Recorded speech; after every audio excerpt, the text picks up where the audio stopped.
ಎಲ್ರಿಗೂ ನಮಸ್ಕಾರ. ನೀವು ನೋಡ್ತಾ ಇದ್ದೀರಾ ಟಿವಿ ವಿಕ್ರಮ. ನಾನು ಮುಮ್ತಾಜ್ ಅಬ್ದುಲ್ ನೆಲ್ಯಡ್ಕ. ವೀಕ್ಷಕರೇ, ಜೂನ್ 10, 2026 ಅಂದ್ರೆ ಇವತ್ತು ಇತಿಹಾಸದ ಪುಟಗಳಲ್ಲಿ ದಾಖಲಾಗುವಂತಹ ಒಂದು ಮಹತ್ವದ ದಿನ. ಯಾಕಂದ್ರೆ ಇದೇ ದಿನ ನರೇಂದ್ರ ಮೋದಿಜಿ ಜವಾಹರ್ಲಾಲ್ ನೆಹರು ಅವರ ದಾಖಲೆಯನ್ನ ಹಿಂದಿಕ್ಕಿರುವಂಥದ್ದು. ತಪ್ಪು ತಿಳ್ಕೊಳ್ಬೇಡಿ, ಯಾವುದೇ ಚುನಾವಣೆಯಲ್ಲೂ ಅಲ್ಲ ಅಥವಾ ಯಾವುದೇ ಚರ್ಚೆಯಲ್ಲೂ ಅಲ್ಲ, ಬದಲಾಗಿ ಜನಾದೇಶದ ಆಧಾರದ ಮೇಲೆ ಪ್ರಧಾನಮಂತ್ರಿಯಾಗಿ ನಿರಂತರವಾಗಿ ಅಧಿಕಾರದಲ್ಲಿದ್ದಂತಹ ದಿನಗಳ ಸಂಖ್ಯೆಯಲ್ಲಿ ದೀರ್ಘಕಾಲ ಜನ ಮೆಚ್ಚಿದ ಪ್ರಧಾನಿಯಾಗಿ ಸೇವೆ ಸಲ್ಲಿಸಿರುವಂತಹ ಕೀರ್ತಿ, ಆ ದಾಖಲೆ ಇವತ್ತು ಮೋದಿಜಿಯವರ ಪಾಲಾಗಿದೆ. 2026 ಜೂನ್ 10ನೇ ತಾರೀಕು ಮೋದಿಜಿ ಪ್ರಧಾನಮಂತ್ರಿಯಾಗಿ 4399 ದಿನಗಳನ್ನ ಪೂರೈಕೆ ಮಾಡಿರುವಂಥದ್ದು. ಆ ಮೂಲಕ ಪ್ರಧಾನಮಂತ್ರಿ ಹುದ್ದೆಯಲ್ಲಿ ನಿರಂತರವಾಗಿ ಸೇವೆ ಸಲ್ಲಿಸಿದಂತಹ ಜವಾಹರ್ಲಾಲ್ ನೆಹರು ಅವರ ದಾಖಲೆಯನ್ನ ಮೋದಿಜಿ ಮುರಿದಿದ್ದಾರೆ. ವೀಕ್ಷಕರೇ, ಈಗ ಒಂದಷ್ಟು ಮಂದಿ ವಾದವನ್ನ ಮಾಡಬಹುದು, ಅದು ಹೇಗೆ ಮೋದಿಜಿ ದಾಖಲೆಯನ್ನ ಮುರಿದಿರುವಂಥದ್ದು? ಅವರು ಪ್ರಧಾನಮಂತ್ರಿಯಾಗಿ 4399 ದಿನಗಳನ್ನ ಮಾತ್ರ ಪೂರ್ಣಗೊಳಿಸಿರುವಂಥದ್ದು. ಆದ್ರೆ ನೆಹರು ಪ್ರಧಾನಮಂತ್ರಿಯಾಗಿ ಒಟ್ಟು 6130 ದಿನಗಳನ್ನ ಪೂರೈಕೆ ಮಾಡಿದ್ದಾರೆ. ಬಟ್ ದಾಖಲೆ ಮೋದಿಜಿ ಪಾಲಾಗಿರುವಂಥದ್ದು ಹೇಗೆ?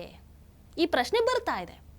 ಅದಕ್ಕೂ ಉತ್ತರ ನಾನು ಹೇಳ್ತೀನಿ. ನೋಡಿ, ನೆಹರು ಪ್ರಧಾನಮಂತ್ರಿಯಾಗಿ ಪೂರೈಕೆ ಮಾಡಿರುವಂತಹ ಆ 6130 ದಿನಗಳಲ್ಲಿ ಮೊದಲ 1732 ದಿನಗಳು ಅವರು ಜನರಿಂದ ಆಯ್ಕೆಯಾದಂತಹ ಪ್ರಧಾನಮಂತ್ರಿ ಆಗಿರಲಿಲ್ಲ.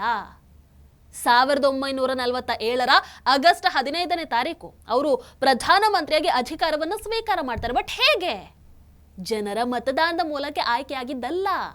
Last British viceroy Lord Mountbatten ಒಪ್ಪಿಗೆ, ಅದೇ ರೀತಿ ಮಹಾತ್ಮ ಗಾಂಧಿ ಅವರ ನಿರ್ದೇಶನದ ನಂತರ ಕಾಂಗ್ರೆಸ್ ವರ್ಕಿಂಗ್ ಕಮಿಟಿ ತೆಗೆದುಕೊಂಡಂತಹ ನಿರ್ಧಾರದ ಫಲಿತಾಂಶ ಆಗಿತ್ತದು.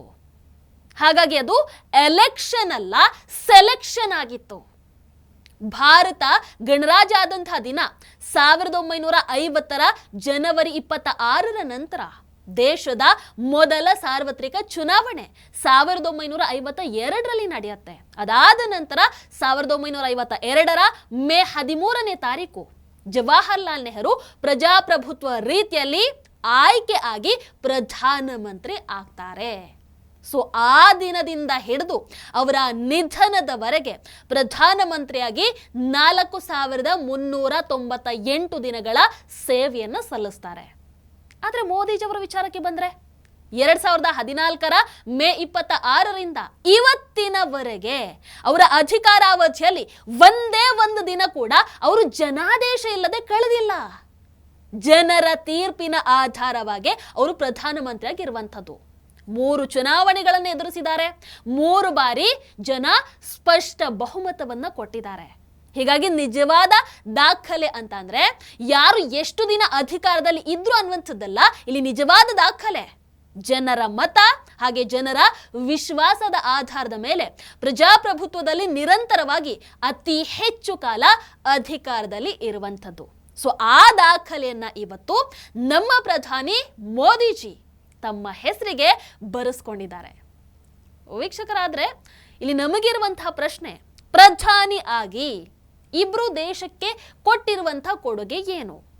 ಯಾಕಂದ್ರೆ ಬಹಳಷ್ಟು ಮಂದಿ ಈಗ ನೆಹರೂನೇ ಬೆಸ್ಟ್ ಅಂತ ಬರುತ್ತಾರೆ. ನೋಡಿ, ಇಬ್ರು ಒಂದೇ ದೇಶವನ್ನ ಮುನ್ನಡೆಸಿದಂಥವ್ರು. ಆದರೆ ಒಬ್ರು ತಮ್ಮ ರಾಜಕೀಯ ನಿರ್ಧಾರಗಳ ಮೂಲಕ ಭಾರತವನ್ನ ಅದರ ಮೂಲ ಬೇರಿಂದ ದೂರ ಮಾಡುವಂತಹ ನಿರಂತರ ಪ್ರಯತ್ನವನ್ನು ನಡೆಸಿದ್ರು. ಇನ್ನೊಬ್ಬರು ಆ ಬೇರುಗಳಿಗೆ ಮತ್ತೆ ಜೀವವನ್ನ ತುಂಬುವಂತಹ, ಅವುಗಳನ್ನ ಪೋಷಿಸುವಂತಹ ಕೆಲಸವನ್ನ ಮಾಡಿದ್ರು. ಯಾರ್ಯಾರು ಅಂತ ನೀವೇ ಮೊದಲಿಗೆ ಕಮೆಂಟ್ ಹಾಕಿದ್ರ? ಓಕೆ, ಈಗ ನಾವು ಆ ವ್ಯತ್ಯಾಸದ ಬಗ್ಗೆ ಮಾತಾಡ್ತಾ ಹೋಗೋಣ ಇವತ್ತಿನ ಕಾರ್ಯಕ್ರಮದಲ್ಲಿ. ವೀಕ್ಷಕರೇ, ಕೆಲವೊಮ್ಮೆ ಒಂದು ದೇಶ ಕೇವಲ ಸರ್ಕಾರವನ್ನ ಮಾತ್ರ ಬದಲಾಯಿಸೋದಿಲ್ಲ, ತನ್ನ ಬಗ್ಗೆ ಇರುವಂತಹ ಒಂದು ದೃಷ್ಟಿಕೋನವನ್ನೇ ಬದಲಾಯಿಸ್ಬಿಡತ್ತೆ. ಬಹುಶಃ 2014 ಮೇ ತಿಂಗಳು ಅಂತಹ ಒಂದು ಐತಿಹಾಸಿಕ ಕ್ಷಣಕ್ಕೆ ನಾಂದಿಯನ್ನ ಹಾಡ್ತು ಅಂತಾನೆ ಹೇಳಬಹುದು. 1947ರಲ್ಲಿ ಬಂದಂತಹ ನೆಹರು ಭಾರತವನ್ನ ಹೇಗೆ ಮುಂದಕ್ಕೆ ತೆಗೆದುಕೊಂಡು ಹೋದ್ರು ಅಂತಂದ್ರೆ ಈ ಪಾಶ್ಚಾತ್ಯ ಮಾನದಂಡಗಳ ಆಧಾರದ ಮೇಲೆನೆ ನಾವು ಆಳುವಂಥದ್ದು, ಈ ನಮ್ಮದೇ ನಾಗರಿಕತೆಯನ್ನ, ನಮ್ಮದೇ ಹೆಮ್ಮೆಯ ಸಂಸ್ಕೃತಿಯನ್ನ ನಾಚಿಕೆಯಿಂದ ನೋಡುವಂಥದ್ದು. ಇನ್ನು ಕೇವಲ ಬಹುಸಂಖ್ಯಾತ ಹಿಂದೂಗಳ ಮೇಲೆ ಮಾತ್ರ ಈ ಜಾತ್ಯತೀತತೆಯ ಸಂಪೂರ್ಣ ಹೊಣೆಗಾರಿಕೆಯನ್ನು ಹೊರಿಸಿ ಬಿಡುವಂಥದ್ದು. ಇತಿಹಾಸದ ನಿಜವಾದ ಗಾಯಗಳನ್ನ ಗುಣಪಡಿಸೋದು ಬಿಟ್ಟು ಇನ್ನಷ್ಟು ತಪ್ಪುಗಳನ್ನ ಮಾಡುವಂಥದ್ದು. ಆಮೇಲೆ ಅದಕ್ಕೂ ಮುಖ್ಯವಾಗಿ ನೆಹರು ಅವರ ಚಿಂತನೆಗಳಲ್ಲಿ ಈ ಹಿಂದೂ ಧರ್ಮದ ಪುನರುತ್ಥಾನ ಅನ್ನುವಂಥದ್ದು ಒಂಥರ ಕೆಟ್ಟ ಪದದ ಹಾಗಿತ್ತು. ಅದರ ಪರಿಣಾಮ ಏನಾಯ್ತು? ಸರ್ದಾರ್ ವಲ್ಲಭಭಾಯಿ ಪಟೇಲ್ ಹಾಗೆ KM ಮುನ್ಷಿ ಅವರು ಈ ಆಕ್ರಮಣಕಾರರಿಂದ 17 ಬಾರಿ ಧ್ವಂಸಗೊಂಡಿದ್ದಂತಹ ಸೋಮನಾಥ ದೇವಾಲಯದ ಪುನರ್ ನಿರ್ಮಾಣ ಕಾರ್ಯವನ್ನು ಕೈಗೊಂಡಾಗ ನೆಹರು ಅದಕ್ಕೆ ವಿರೋಧವನ್ನು ವ್ಯಕ್ತಪಡಿಸ್ತಾರೆ. ಅಷ್ಟೇ ಅಲ್ಲ, ಅವತ್ತಿನ ರಾಷ್ಟ್ರಪತಿಗಳು ದೇವಾಲಯ ಉದ್ಘಾಟನಾ ಸಮಾರಂಭದಲ್ಲಿ ಭಾಗವಹಿಸದ ಹಾಗೆ ತಡೆಯುವಂತ ಪ್ರಯತ್ನ ಕೂಡ ಮಾಡ್ತಾರೆ. ವೀಕ್ಷಕರು, ಇದು ಕೇವಲ ಒಂದು ದೇವಾಲಯದ ಪ್ರಶ್ನೆ ಮಾತ್ರ ಆಗಿರಲಿಲ್ಲ, ಇದೊಂದು ನಾಗರಿಕತೆಯ ಆತ್ಮ ಗೌರವದ ಪ್ರಶ್ನೆ ಆಗಿತ್ತು. ಆದರೆ ನೆಹರು ಅವರಿಗೆ ಅದ್ಯಾವುದು ಲೆಕ್ಕಕ್ಕೆ ಇರಲಿಲ್ಲ. ನೋಡಿ, ನಮಗೆ ಸ್ವಾತಂತ್ರ್ಯ ಸಿಕ್ಕ ನಂತರ ನಿಜವಾಗ್ಲೂ ಆ ಸ್ವಾತಂತ್ರ್ಯವನ್ನ ಅನುಭವಿಸೋದಕ್ಕೆ ಬಿಡ್ಲಿಲ್ಲ. ಅದೇ ಬ್ರಿಟಿಷ್ ಮನಸ್ಥಿತಿಗೆ ಭಾರತೀಯರನ್ನ ತಳ್ಳಿದ್ರು. ಅದೇ ಬ್ರಿಟಿಷ್ ಆಡಳಿತದ ರೀತಿಯಲ್ಲ ಸಿಸ್ಟಮ್ಗಳು ಮುಂದುವರೆದವು. ಈ ನಮ್ಮ ಸಂಸ್ಕೃತಿ, ಆಚಾರ, ವಿಚಾರ ಇವೆಲ್ಲವೂ ಕೂಡ ಬೇರೂರಿರುವಂತಹ ಭಾರತಕ್ಕೆ ಅದನ್ನ ಮತ್ತೆ ಅಪ್ಪಿಕೊಳ್ಳೋದಕ್ಕೆ ಅವಕಾಶವನ್ನ ಕೊಡದೆ ನೆಹರು ಗಾಂಧಿ ವಂಶ ಪಾರಂಪರ್ಯ ರಾಜಕೀಯ ಎಂತಹ ಭಾರತವನ್ನ ನಿರ್ಮಾಣ ಮಾಡ್ತು ಅಂತಂದ್ರೆ ಅಲ್ಲಿ ಹಲವು ತಲೆಮಾರುಗಳು ತಮ್ಮೊಳಗೆ ಒಂದು ಕೀಳರಿಮೆಯ ಭಾವನೆಯನ್ನ ಅಳವಡಿಸಿಕೊಳ್ಳುವ ಹಾಗೆ ಮಾಡಿದ್ರು. ಅವತ್ತು ರಾಜಪಥ ಇತ್ತು, ಬಟ್ ಮೋದಿಜಿ ಬಂದ ಮೇಲೆ ಅದು ಕರ್ತವ್ಯ ಪಥ ಆಯ್ತು. ರೋಸ್ ಕೋರ್ಸ್ ರೋಡ್ ಇತ್ತು, ಲೋಕ ಕಲ್ಯಾಣ ಮಾರ್ಗ ಇರಲಿಲ್ಲ. ಔರಂಗಜೇಬ ರಸ್ತೆ ಇತ್ತು, APJ ಅಬ್ದುಲ್ ಕಲಾಂ ಮಾರ್ಗ ಇರಲಿಲ್ಲ. ಅವರು ಮುಂದುವರಿಸ್ತಾ ಇದ್ದಂತಹ ಪ್ರತಿ ಒಂದು ಹೆಸರು ಒಂದು ಸ್ಪಷ್ಟ ಸಂದೇಶವನ್ನ ಕೊಡ್ತಾ ಇತ್ತು. ಏನ್ ಸಂದೇಶ? ನಮ್ಮನ್ನ ಆಳಿದವರನ್ನ, ನಮ್ಮನ್ನ ಲೂಟಿ ಮಾಡಿದವರನ್ನ ನಾವಿನ್ನೂ ಕೂಡ ವಿಜೃಂಭಿಸ್ತಾ ಇದ್ದೀವಿ. ಹಾಗಂತ ಇದು ಕೇವಲ ದೇವಾಲಯಗಳಾಗಿರಬಹುದು, ರಸ್ತೆ ಹೆಸರಾಗಿರಬಹುದು, ಈ ವಿಚಾರಕ್ಕೆ ಮಾತ್ರ ಸೀಮಿತ ಆಗಿರುವಂಥದ್ದಲ್ಲ. ತಲೆಮಾರಿಂದ ತಲೆಮಾರಿಗೆ ಟ್ರಾನ್ಸ್ಫರ್ ಆಗ್ತಾ ಇದ್ದಂತಹ ಒಂದು ಮನೋಭಾವದ ವಿಚಾರ ಕೂಡ ಆಗಿತ್ತು. ಅಂದ್ರೆ ಭಾರತ ಯಾವಾಗ್ಲೂ ಕೂಡ ಒಂಥರ ದುರ್ಬಲ, ಭಾರತ ಒಂಥರ ವಿಭಜಿತ, ಹಾಗೆ ಬೇರೆಯವರ ಮೇಲೆ ಅವಲಂಬಿತ ಆಗಿರುವಂತಹ ದೇಶ ಅನ್ನುವಂತಹ ಭಾವನೆಯನ್ನ ಜನರ ಮನಸ್ಸಲ್ಲಿ ಬಿತ್ತಿದ್ರು. ಅಂತ ಒಂದು ವಾತಾವರಣ ಇತ್ತು. ಆದ್ರೆ 2014 ಮೇ 26 ಒಂದು ಬದಲಾವಣೆಗೆ ನಾಂದಿಯನ್ನ ಹಾಡಿದಂತಹ ದಿನ. ನರೇಂದ್ರ ಮೋದಿಜಿ ಭಾರತದ ಪ್ರಧಾನಮಂತ್ರಿಯಾಗಿ ಪ್ರಮಾಣ ವಚನವನ್ನ ಸ್ವೀಕಾರ ಮಾಡ್ತಾರೆ. 2014 ಮೇ 17 ಬಿಜೆಪಿ ಗೆದ್ದ ಕೂಡಲೇ ಮೋದಿಜಿ ಕಾಶಿ ವಿಶ್ವನಾಥ ದೇವಸ್ಥಾನಕ್ಕೆ ಭೇಟಿಯನ್ನು ಕೊಟ್ಟು ಗಂಗಾರತಿಯಲ್ಲಿ ಭಾಗವಹಿಸ್ತಾರೆ. ಅಲ್ಲಿಂದ ಶುರುವಾಯಿತು ನೋಡಿ ದೇವಸ್ಥಾನಗಳ ಪುನರುತ್ಥಾನ. ತಾನು ಹಿಂದೂ ಅಂತ ಹೇಳ್ಕೊಳ್ಳೋದೆ ನಾಚಿಕೆ ಅನ್ನುವಂತಹ ಮನಸ್ಥಿತಿ ಹುಟ್ಟು ಹಾಕಿದ್ದಂತಹ ಆ ಒಂದು ಕಾಂಗ್ರೆಸ್ ಪರಂಪರೆಯನ್ನ ಕಿತ್ತೊಗೆದು ನಾನು ಪ್ರಧಾನಿ ಕೂಡ ಹೌದು, ಹೆಮ್ಮೆಯ ಹಿಂದೂ ಕೂಡ ಹೌದು ಅಂತ ಗರ್ವದಿಂದ ತನ್ನ ಧರ್ಮ ಪಾಲನೆಯನ್ನ ಮಾಡ್ತಾರೆ. ಅದಾದ ನಂತರ ರಾಮ ಮಂದಿರ ನಿರ್ಮಾಣ ಆಗತ್ತೆ, ರಾಜಪಥ ಕರ್ತವ್ಯ ಪಥ ಆಗಿ ಮರುನಾಮಕರಣ ಆಗತ್ತೆ. ಪ್ರಧಾನಮಂತ್ರಿಗಳು ತಮ್ಮನ್ನ ತಾವು ಪ್ರಧಾನ ಸೇವಕ ಅಂತ ಕರ್ಕೊಳ್ತಾರೆ. ಇನ್ನು ಭಾರತದಿಂದ ಕಳವಾಗಿದ್ದಂತಹ 230ಕ್ಕೂ ಹೆಚ್ಚು ಸಾಂಸ್ಕೃತಿಕ ಪಾರಂಪರಿಕ ವಸ್ತುಗಳನ್ನ ವಾಪಸ್ ತರಿಸಲಾಗತ್ತೆ. ಭಾರತೀಯ ನೌಕಾಪಡೆಯ ಚಿಹ್ನೆಯನ್ನ ಬದಲಾಯಿಸಲಾಗುತ್ತೆ. ಈಗ ಅದು ಛತ್ರಪತಿ ಶಿವಾಜಿ ಮಹಾರಾಜರ ಮುದ್ರೆಯಿಂದ ಪ್ರೇರಿತವಾಗಿದೆ. ಇನ್ನು ಲಚಿತ್ ಬೋರ್ಫುಕನ್, ಗುರು ಗೋವಿಂದ್ ಸಿಂಗ್ ಜಿ, ಭಗವಾನ್ ಬಿರ್ಸಾ ಮುಂಡಾ, ಹೀಗೆ ಪಠ್ಯ ಪುಸ್ತಕಗಳಿಂದ ಬಹುತೇಕ ಕಾಣೆ ಆಗಿದ್ದಂತಹ ಮಹಾನ್ ವ್ಯಕ್ತಿಗಳ ಹೆಸರು ರಾಷ್ಟ್ರೀಯ ಚರ್ಚೆಯ ಕೇಂದ್ರ ಬಿಂದು ಆಗತ್ತೆ. ಮುಘಲ್ ವೈಭವೀಕರಣಕ್ಕೆ ಬ್ರೇಕ್ ಬೀಳುತ್ತೆ, ತಿರುಚಿದ್ದ ಇತಿಹಾಸಕ್ಕೆ ಬ್ರೇಕ್ ಬೀಳುತ್ತೆ. ವೀಕ್ಷಕರೇ, ನೆಹರು ಗಾಂಧಿ ಯುಗದ ಆಡಳಿತದ ಮಾದರಿ ಹೇಗಿತ್ತು ಅಂತಂದ್ರೆ, ನಾವೇ ಎಲ್ಲ, ನಮಗಿಂತ ಮೇಲೆ ಯಾರೂ ಇಲ್ಲ. ಈ ಬಡ ಜನರು ಸರ್ಕಾರದ ಸೌಲಭ್ಯವನ್ನ ಪಡಿಬೇಕಾದ್ರೆ ಅವರು ನಾಯಕರ ಬಾಗಿಲಿಗೆ ಹೋಗಬೇಕಾಗ್ತಿತ್ತು. ಇನ್ನು ಹಣ ಮಧ್ಯದಲ್ಲಿ ಸೋರಿಕೆ ಆಗ್ತಾ ಇತ್ತು, ಸೇರ್ಬೇಕಾದವರ ಕೈಗೆ ಅದು ಸೇರ್ತಾ ಇರಲಿಲ್ಲ. ಸರ್ಕಾರದ ಯೋಜನೆಗಳ ಬಗ್ಗೆ ಫಲಾನುಭವಿಗಳಿಗೆ ಮಾಹಿತಿನೇ ಇರಲಿಲ್ಲ. ಮಾಹಿತಿ ಇದ್ರೂ ಕೂಡ ಆ ಸೌಲಭ್ಯವನ್ನ ಪಡೆಯೋದಕ್ಕೆ ಮೇಲ್ಮಟ್ಟದವರ ಸಂಪರ್ಕ, ಇನ್ನು ಮಧ್ಯವರ್ತಿಗಳ ನೆರವು ಪಡಿಬೇಕಾಗತ್ತೆ. ಅಲ್ಲಿ ಮತ್ತೆ ಮಧ್ಯವರ್ತಿಗಳು ಲಾಭ ಮಾಡ್ಕೊಳ್ತಾ ಇದ್ರು. ಬಡವರಿಗೆ ಏನು ಸಿಗ್ತಾ ಇರಲಿಲ್ಲ.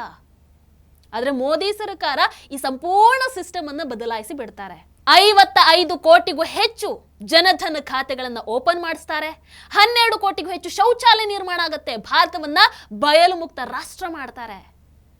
ಇವೆಲ್ಲವನ್ನ ಕೇವಲ ಮೂಲಸೌಕರ್ಯ ಯೋಜನೆ ಅಂತ ಹೇಳೋದಕ್ಕಿಂತ ಮಾನವ ಗೌರವದ ಪ್ರಶ್ನೆ ಆಗಿತ್ತು ಅಂತಾನೆ ಹೇಳಬಹುದು. 41 ಕೋಟಿಗೂ ಹೆಚ್ಚು ಆಯುಷ್ಮಾನ್ ಭಾರತ್ ಕಾರ್ಡ್ ಆಗತ್ತೆ. ಗ್ರಾಮೀಣ ಪ್ರದೇಶಗಳಲ್ಲಿ ಕುಡಿಯುವ ನೀರಿನ ಸಂಪರ್ಕದ ಪ್ರಮಾಣ 18% ಇಂದ 80%ಗೆ ಏರಿಕೆ ಆಗತ್ತೆ. ಡೈರೆಕ್ಟ್ ಬೆನಿಫಿಟ್ ಟ್ರಾನ್ಸ್ಫರ್ ಮೂಲಕ ಈ ಮಧ್ಯವರ್ತಿಗಳ ಪಾತ್ರವನ್ನು ಸಂಪೂರ್ಣವಾಗಿ ತೆಗೆದುಹಾಕಲಾಗುತ್ತೆ. ಮುದ್ರಾ ಯೋಜನೆ ಅಡಿಯಲ್ಲಿ ಜಾಮೀನು ರಹಿತ ಸಾಲವನ್ನು ನೀಡಲಾಗುತ್ತೆ. ಇವೆಲ್ಲವೂ ಕೂಡ ಮೋದಿಜಿಯವರನ್ನ ಆಯ್ಕೆ ಮಾಡಿದಂತಹ ಜನರಿಗೆ ಒಂದು ಸ್ಪಷ್ಟ ಸಂದೇಶವನ್ನ ಕೊಡ್ತು. ಏನ್ ಸಂದೇಶ?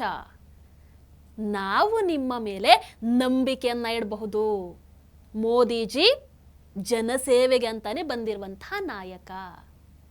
ಇದಿಷ್ಟೇ ಅಲ್ಲ, ಇನ್ನು ಈ ಯುದ್ಧ ಪೀಡಿತ ಪ್ರದೇಶಗಳಲ್ಲಿ ಅಂದ್ರೆ ಆ ದೇಶಗಳಲ್ಲಿ ಸಿಲುಕಿದ್ದಂತಹ ಭಾರತೀಯರನ್ನ ರಕ್ಷಣೆ ಮಾಡೋದಕ್ಕೆ ಅಂತ ನಡೆಸಲಾದಂತಹ ಬೇರೆ ಬೇರೆ ಇವ್ಯಾಕ್ಯುಯೇಷನ್ ಕಾರ್ಯಾಚರಣೆಗಳು ಇದು ಒಂದು ವಿಚಾರವನ್ನು ಸ್ಪಷ್ಟಪಡಿಸ್ತು. ಏನು ಅಂತಂದ್ರೆ ಭಾರತೀಯ ನಾಗರಿಕನ ಜೀವಕ್ಕೆ ಬೆಲೆ ಇದೆ, ಅವ್ರು ಎಲ್ಲೇ ಇರಲಿ ಅವರನ್ನ ಕಾಪಾಡ್ತೀವಿ.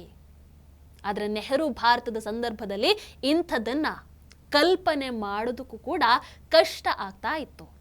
ವೀಕ್ಷಕರು, ಇನ್ನು ನೆಹರು ಭಾರತ ತನ್ನನ್ನ ತಾನು ಹೇಗೆ ನೋಡ್ಕೊಳ್ತಾ ಇತ್ತು ಅಂತಂದ್ರೆ ಪಾಶ್ಚಾತ್ಯ ದೇಶಗಳಿಂದ ಮಾನ್ಯತೆಯನ್ನ ಪಡೆಯೋದಕ್ಕೆ ಬಯಸುವಂತಹ ರಾಷ್ಟ್ರವಾಗಿ, ಹೊರಗಿನವರ ಮೆಚ್ಚುಗೆಯನ್ನು ಪಡೆಯುವಂಥದ್ದು ಮುಖ್ಯ ಅನ್ನುವಂತಹ ಕಾರಣಕ್ಕೆ ತನ್ನ ಬಹುಸಂಖ್ಯಾತ ಹಿಂದೂಗಳ ಗುರುತನ್ನ ಕಡೆಗಣಿಸುವಂತಹ ರಾಷ್ಟ್ರವನ್ನಾಗಿ, ಜಾತ್ಯತೀತವಾಗಿ ಕಾಣಿಸ್ಕೊಳ್ಳೋ ಸಲುವಾಗಿ ತನ್ನದೇ ನಾಗರಿಕತೆಯನ್ನ ದೂರ ತಳ್ಳುವಂತಹ ರಾಷ್ಟ್ರವಾಗಿ, ಎಲ್ಲ ದೇಶಗಳ ಮುಂದೆ ಅಯ್ಯೋ ನಾನು ಏನು ಅಲ್ಲ ಅನ್ನೋ ರೀತಿ ನೆಹರು ಅವರು ಭಾರತವನ್ನ ಮಾಡಿದ್ರು.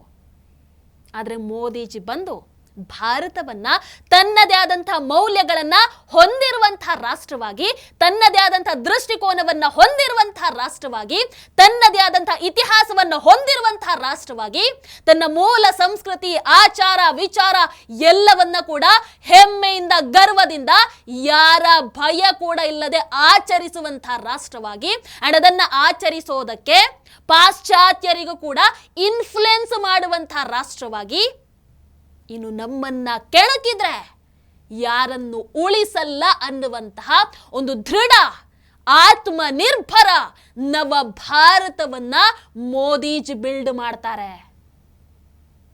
ಇನ್ನೂ ಹೇಳ್ತಾ ಹೋದ್ರೆ ಮೋದಿಜಿ ತನ್ನಂತಹ ಬದಲಾವಣೆ ಆಗಿರಬಹುದು, ಮೋದಿಜಿ ತನ್ನಂತಹ ಯೋಜನೆಗಳಾಗಿರ್ಬಹುದು, ಮೋದಿಜಿ ಬರೆದಂತಹ ಇತಿಹಾಸ ಆಗಿರಬಹುದು, ಅವೆಲ್ಲ ಹೇಳ್ತಾ ಹೋದ್ರೆ ಇಡೀ ದಿನ ಸಾಲಲ್ಲ ನಿಮಗೆ.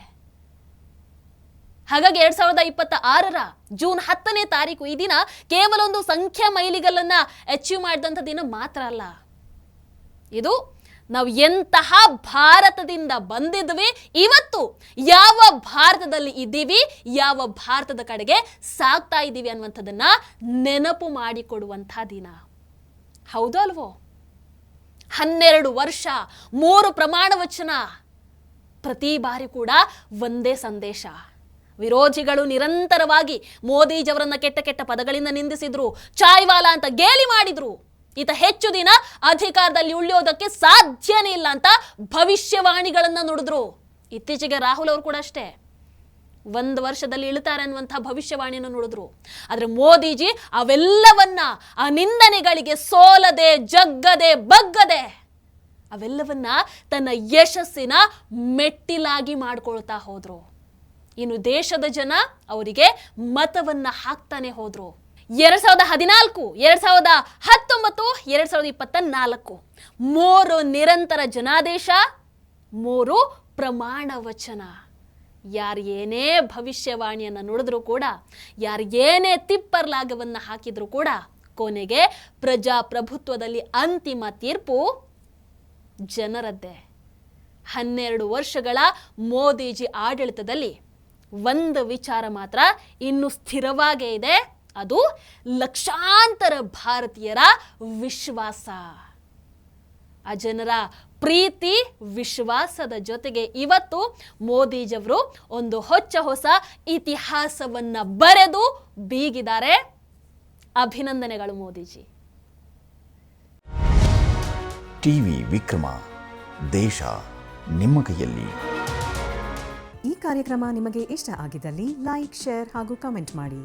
ಟಿವಿ ವಿಕ್ರಮದ ಕಾರ್ಯಕ್ರಮಗಳನ್ನು ನಿರಂತರವಾಗಿ ವೀಕ್ಷಿಸಲು ಸಬ್ಸ್ಕ್ರೈಬ್ ಮಾಡಿ, ಬೆಲ್ ಐಕನ್ ಒತ್ತಿ.